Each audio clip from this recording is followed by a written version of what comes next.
Oke, baik. Assalamualaikum warahmatullahi wabarakatuh. Kembali lagi dengan saya, Bakti Uda Wiradika Utama, dengan NIM 341-120-1052. Di sini saya pertama-tama akan memperkenalkan nama anggota kelompok saya. Yang pertama ada Agung Prasetyo, 341-120-1034. Dan kemudian ada Farhan Fadila dengan NIM 341-120-1049. Selanjutnya ada Rahmat Caturinto dengan NIM 341-120-1054. Yang terakhir ada Ria Andriani 341-120-1133. Di sini kelompok kami akan mempresentasikan sekuensial diagram pada sistem manajemen perpustakaan yang ada di modul 3. Kepada materi pertama, dipersilahkan. Baik, terima kasih Saudara Yuda. Untuk materi pertama akan dibacakan oleh saya. Pengertian sequence diagram. Sequence diagram merupakan cara atau skenario untuk memvisualisasikan dan melakukan validasi berbagai skenario teknis secara runtime. Melalui sequence diagram ini diharapkan pengguna dapat memprediksi bagaimana suatu sistem akan berperilaku dan menemukan solusi untuk pemodelan-pemodelan yang terus diperbaharui. Sequence diagram sendiri masuk ke dalam jenis interaction diagram. Sederhananya, sequence diagram adalah jenis interaction diagram yang menggambarkan bagaimana dan dalam urutan apa sekelompok objek bekerja bersamaan.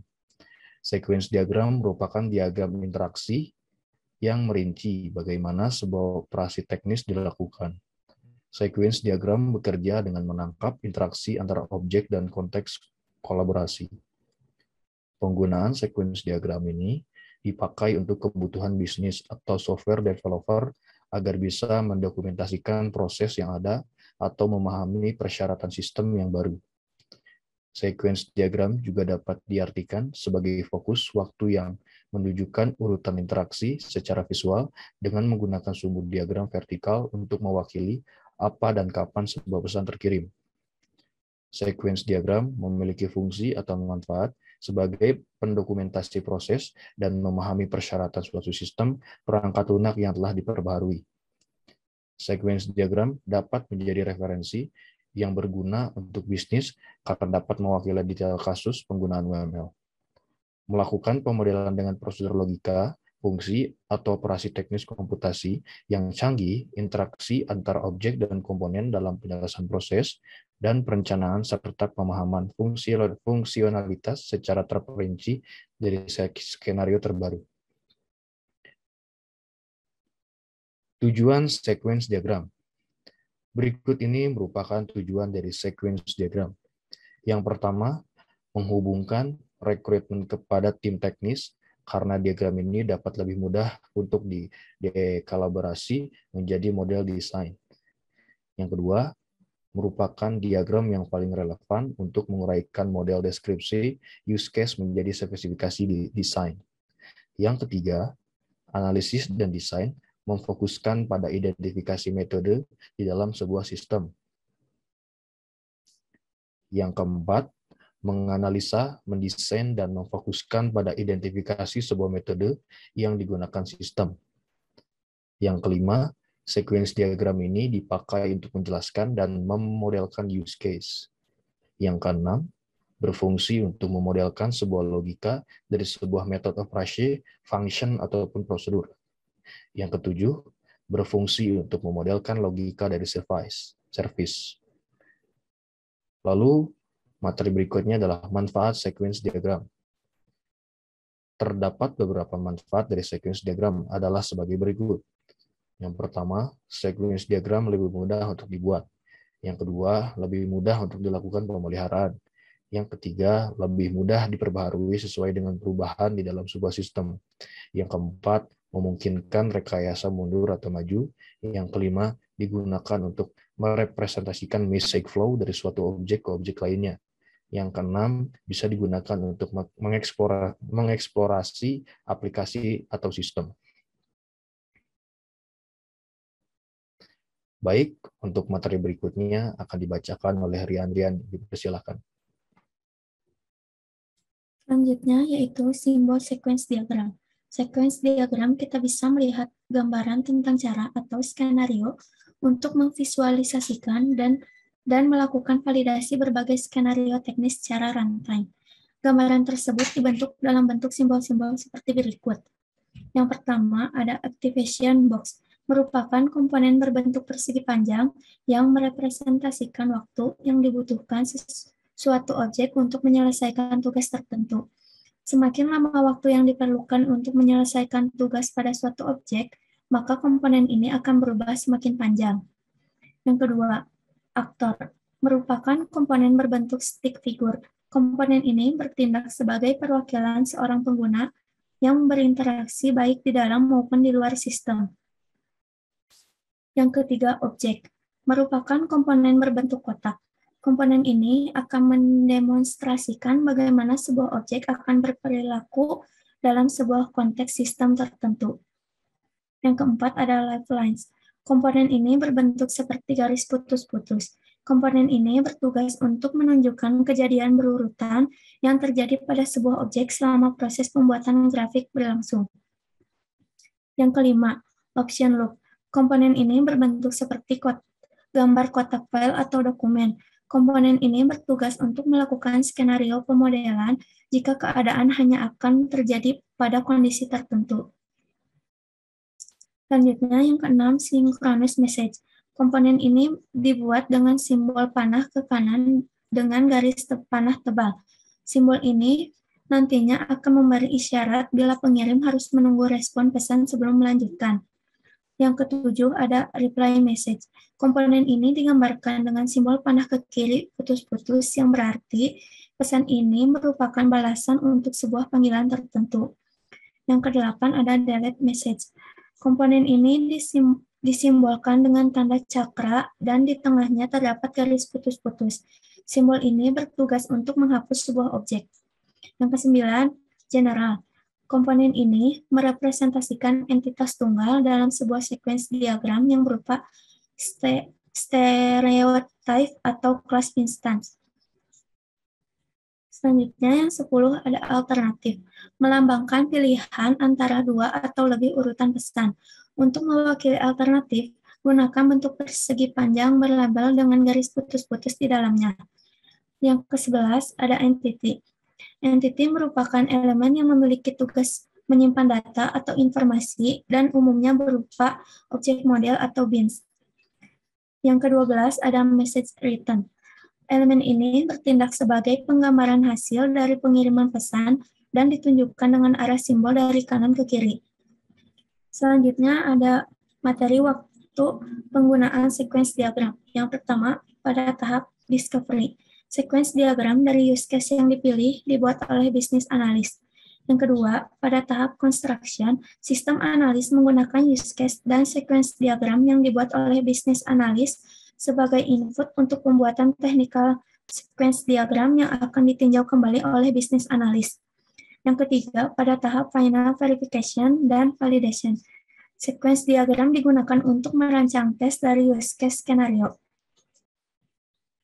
Selanjutnya akan dijelaskan oleh Rahmat Caturinto. Ya, materi selanjutnya adalah implementasi sequence diagram. Berikut merupakan implementasi dari sistem perpustakaan pada modul-modul sebelumnya ke dalam bentuk sequence diagram. Implementasi sistem ini akan meliputi operasi seperti peminjaman buku, pengembalian buku, CRUD atau Create, Update, Delete data buku, dan CRUD data anggota. Ya.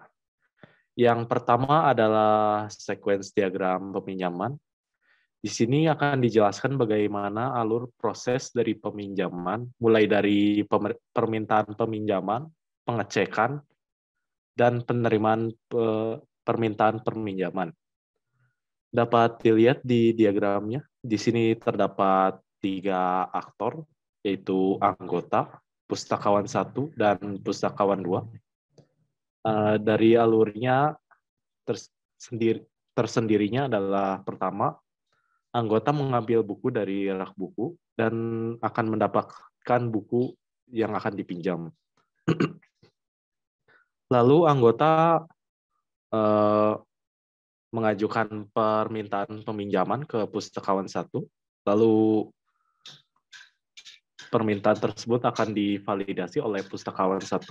Jika anggota tidak sedang meminjam atau ingin meminjam di tempat, maka data peminjaman akan disimpan di database peminjaman dan buku akan dikembalikan ke anggota untuk dipinjam. Dan kondisi lainnya adalah jika peminjam buku yang baru itu sedang meminjam dan meminjam itu meminjam tidak di tempat, maka peminjaman akan ditolak dan pustakawan 1 akan memberikan buku ke pustakawan 2 dan pustakawan 2 akan mengembalikan buku ke raknya masing-masing. Ya, selanjutnya ada sequence diagram pengembalian. Pengembalian dilakukan mulai dari pengembalian buku, pengecekan pengembalian, dan hingga penerimaan pengembalian buku. Di sini dapat dilihat terdapat 4 buah aktor dan 3 buah objek yang disertakan di sini. Alurnya adalah pertama, anggota mengembalikan buku ke pustakawan 1. Dan pustakawan 1 mengecek buku tersebut. Apakah buku tersebut lengkap atau tidak lengkap. Jika tidak lengkap, pustakawan 1 akan menolak pengembalian dari buku tersebut oleh anggota. Jika buku lengkap, maka pustakawan 1 akan mengirim data pengembalian ke pustakawan 3. Lalu dalam pustakawan 3 akan dicek keterlambatannya. Bila terlambat, maka pustakawan 3 akan memberikan tagihan denda yang akan dibayar, yang harus dibayar oleh anggota yang mengembalikan. Setelah membayar, pustakawan 3 akan mengisi database denda, dan selanjutnya jika buku tidak terlambat diberikan atau terusan dari kondisi sebelumnya yang terlambat, pustakawan 3 akan mengkonfirmasi pengembalian ke pustakawan 2, lalu pustakawan 1 akan mengisi data pengembalian dan memberitahukan konfirmasi pengembaliannya ke anggota. Lalu pustakawan 1 itu akan memberi buku yang telah dipinjam anggota ke pustakawan 2 dan pustakawan 2 akan mengembalikan bukunya ke raknya masing-masing. Ya. Selanjutnya akan dijelaskan oleh Bakti Yuda. Dipersilahkan untuk diagram selanjutnya. Baik, terima kasih. Selanjutnya adalah diagram penambahan anggota. Penambahan anggota akan melalui beberapa tahap dari awalnya, itu anggota akan meminta form, kemudian diteruskan dan terjadilah validasi sampai nanti anggota akan mendapatkan kartu anggotanya. Nah, di sini bisa kita lihat. Di sini ada anggota dan pustakawan. Pertama, si anggota akan meminta dulu form dari pustakawan. Nah, kemudian si anggota ini akan mendapatkan sebuah form keanggotaan. Selanjutnya si anggota akan mengisi form tersebut, dan di sini ada validasi identitas. Jika identitasnya tidak sesuai, itu form akan dikembalikan. Tapi jika tidak, form akan disimpan di database. Ya. Kemudian setelah itu selesai semua, ini akan mengeluarkan sebuah kartu anggota. Lalu pustakawan jaga akan memberikan kartu anggota tersebut kepada anggotanya dan kemudian anggota akan menerima kartu anggota tersebut. Yang kedua, yang selanjutnya adalah pengeditan anggota. Pengeditan anggota dilakukan oleh pustakawan jaga 4 yang diawali dengan memilih data anggota, kemudian akan diteruskan oleh sistem mencari data dalam database sampai pengeditan anggota selesai. Nah, bisa kita lihat ini alurnya adalah pertama, pustakawan jaga 4 ini akan memilih data anggota yang akan dituju untuk diedit. Kemudian sistem akan mencari data orang tersebut di dalam database. Habis sudah ketemu, data itu akan ketemu, dan sistem ini akan menyampaikan data tersebut ke pustakawan jaga 4. Kemudian sudah pustakawan jaga 4 sudah menerima, pustakawan jaga 4 akan mengedit anggota tersebut ke sistem kembali. Habis itu sistem akan mengedit data kepada database-nya dan data anggota berhasil diedit. Oke, yang selanjutnya adalah penghapusan anggota. Penghapusan anggota ini diawali dengan anggota meminta request lalu akan diterima oleh pustakawan jaga 1. Kemudian dicek apakah ada tunggakan dan lain-lain atau tidak. Sampai nantinya akan diberi form, kemudian anggota harus mengembalikan kartu anggota dan penghapusan akan terjadi. Baik, kita lihat inilah alurnya. Jadi pertama, anggota akan meminta request hapus anggota kepada penjaga pustakawan jaga 1.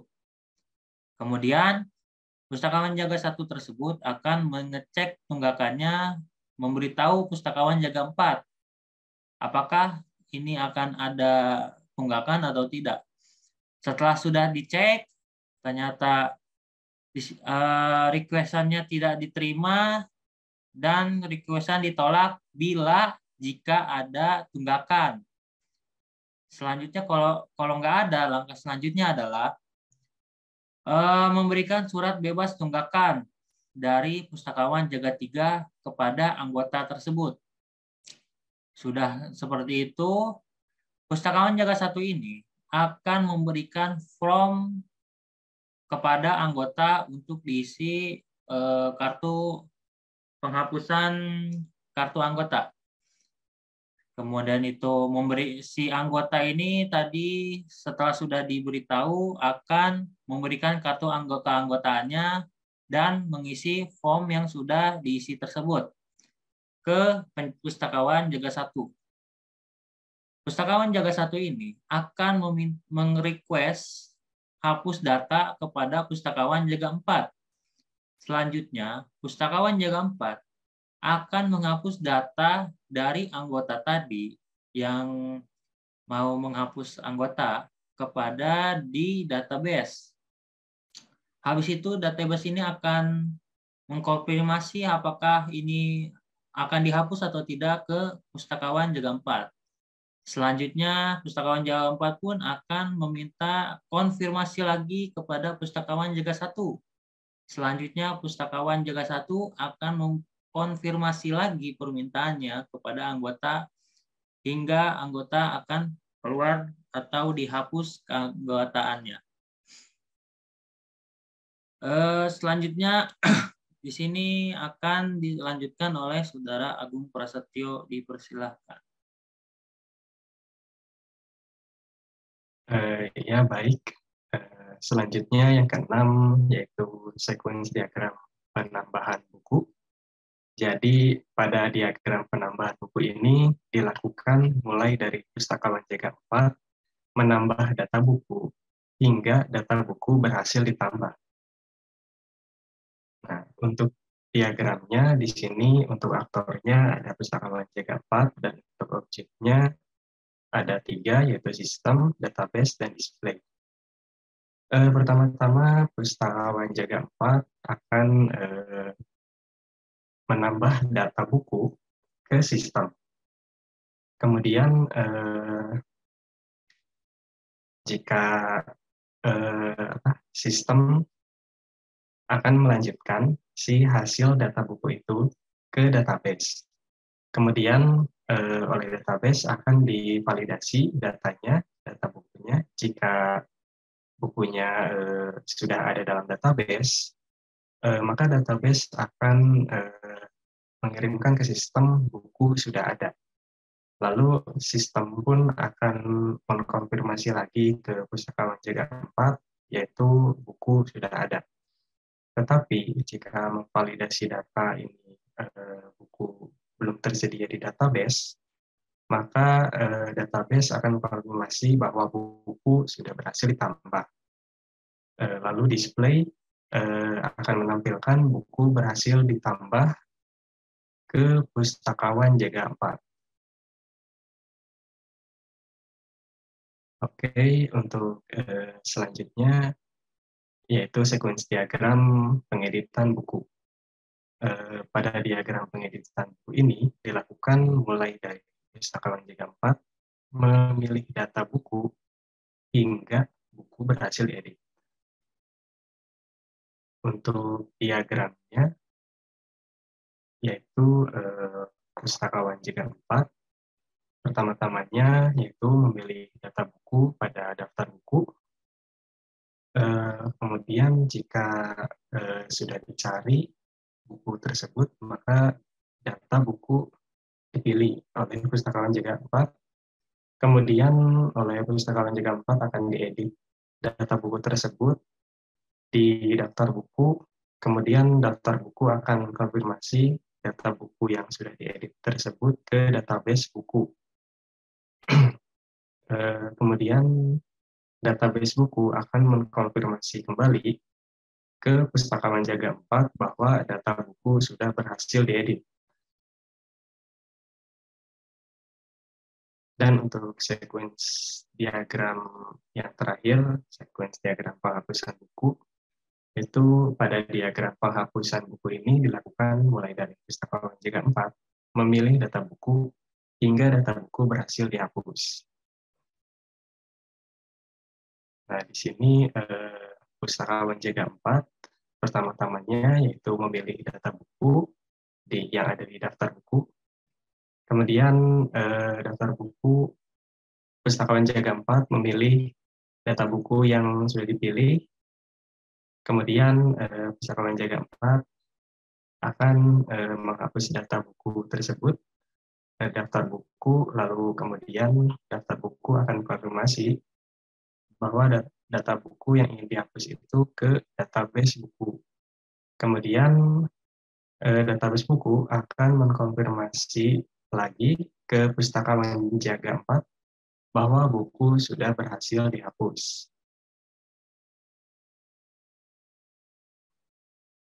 Untuk kesimpulannya, yaitu pada praktikum analisis dan perencanaan perangkat lunak pertemuan ke-6 ini, kita bisa memahami materi tentang struktur sequence diagram dengan cara memvisualisasikan dan melakukan validasi berbagai skenario teknis secara rantai.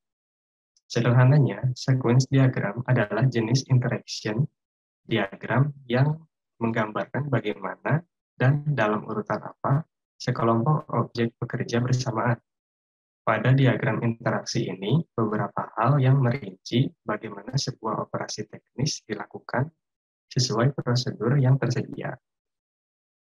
Penggunaan sequence diagram ini dipakai untuk kebutuhan bisnis atau software developer agar bisa mendokumentasikan proses yang ada atau memahami persyaratan sistem yang baru. Sequence diagram memiliki fungsi atau manfaat sebagai pendokumentasi proses dan memahami persyaratan suatu sistem perangkat lunak yang telah diperbarui. Analisa dan desain memfokuskan pada identifikasi metode di dalam sebuah sistem yang berfungsi untuk memodelkan logika dari service. Oke, untuk selanjutnya akan diserahkan kembali kepada Bakti Yuda. Baik, terima kasih. Sekian dari kelompok kami. Terima kasih sudah mendengarkan. Mohon maaf. Wabillahi taufik wal hidayah. Wassalamualaikum warahmatullahi wabarakatuh.